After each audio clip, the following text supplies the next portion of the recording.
Assalamualaikum warahmatullahi wabarakatuh. Selamat datang kembali di YouTube channel Eko Prasetyo. Pada kesempatan hari ini saya akan membuat sebuah tutorial mengemudi mobil dengan jenis transmisi otomatis. Transmisi otomatis pada mobil yang kita kendarai ini, yaitu mobil Daihatsu Xenia tahun 2012, yaitu berjenis matic konvensional.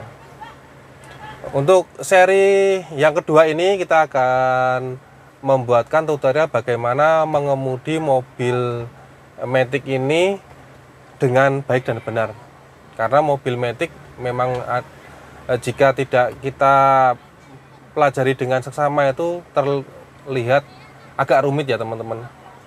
Jadi pastikan teman-teman memperhatikan video ini, jangan di skip dari awal sampai akhir supaya nanti teman-teman benar-benar paham untuk bagaimana cara mengemudi mobil matic dengan baik dan benar. Kemudian bagi teman-teman yang mungkin baru melihat channel Eko Prasetyo, kami harapkan teman-teman bergabung dengan kami dengan cara like, komen, dan subscribe. Bagaimana tutorialnya? Yuk kita simak bareng-bareng. Oke ya teman-teman, untuk mobil berjenis transmisi matic itu tentunya tidak ada pedal koplingnya teman-teman. Jadi untuk pedalnya hanya ada dua, yaitu gas dan rem. Itu dioperasikan menggunakan kaki kanan ya teman-teman. Jadi kaki kanan nanti switch atau berpindah dari rem, gas, kemudian gas, rem, dan seperti itu seterusnya.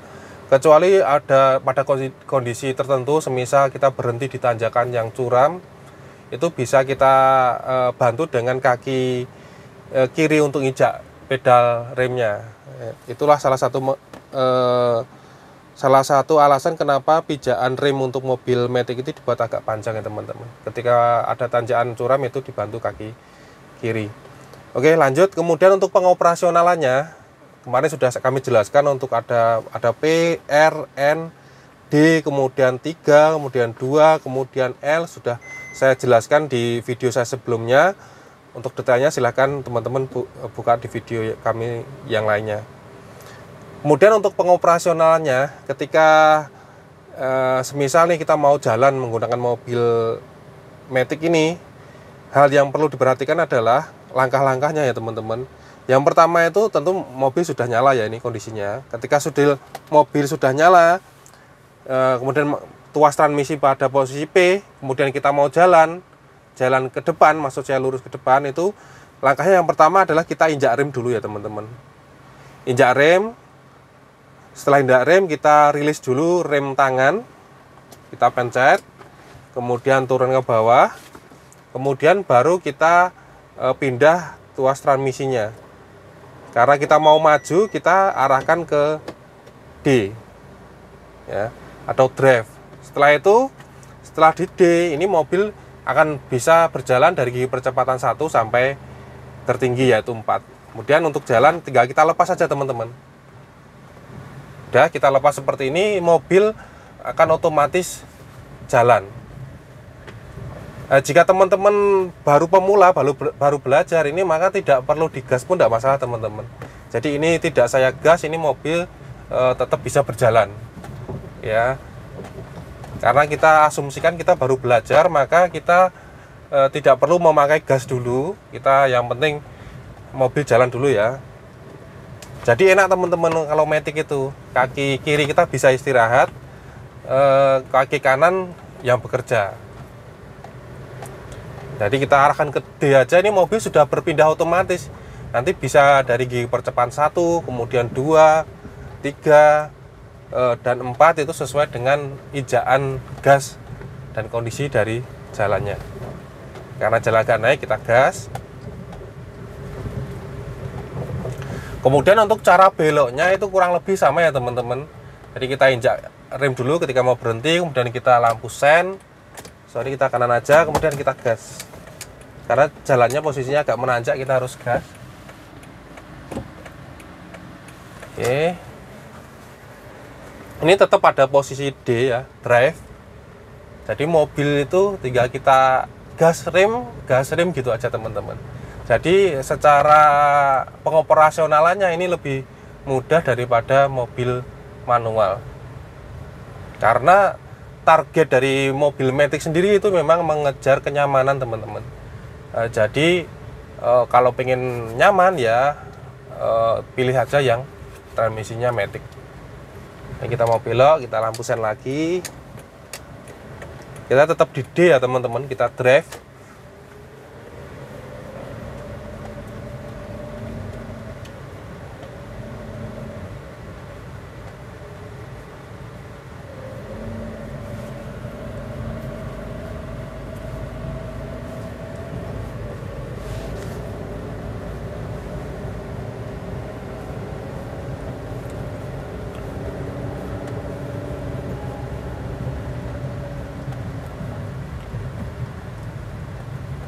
Kita mau berhenti, kita injak rem, kemudian kita lampu sen lagi. Kita perhatikan dulu kiri dan kanan aman, baru kita jalan.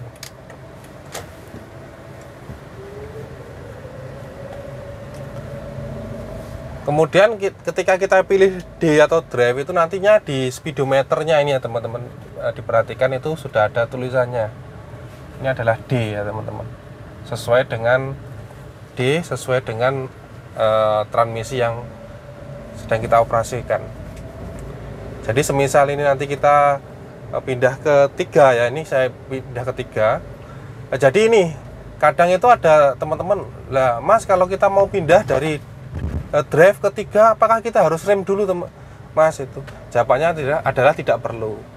Jadi rem itu hanya saat kita berpindah dari P, kemudian R, N, D saja ya teman-teman. Tapi kalau kita posisinya jalan, ketika dari D mau ke 3 itu kita tidak perlu injak rem ya teman-teman. Jadi kita bisa langsung dioperasikan dari D atau drive ke 3. Jadi itu ya, tidak perlu di rem. Ini setelah jalan ini nanti kita coba untuk ke 3. Oke, semisal dari posisi seperti ini kita jalan dari D ya teman-teman, perhatikan ini D berbeda dari 1 ke 4. Ketika kita mau menyalip kita bisa pindah ke 3. Kita geser aja ke sini. Otomatis nanti di speedometernya juga akan berpindah di angka 3. Nah, ini kita gunakan saat kita itu mau menyalip ya teman-teman, pada kecepatan yang agak tinggi. Semisal ini jalannya agak naik, kita pindahkan ke 2, bisa kita pindahkan, itu juga tidak perlu direm teman-teman. Jadi langsung saja dipindah, semisal ini dari 3 ya teman-teman, ini kita bisa langsung pindah ke 2. Kita pindah ke 2 seperti ini. Otomatis di sini nanti berpindah ke 2. Ya, artinya gigi percepatannya dibatasi sampai gigi percepatan 2. Kita hazard dulu ya, karena kita pelan-pelan.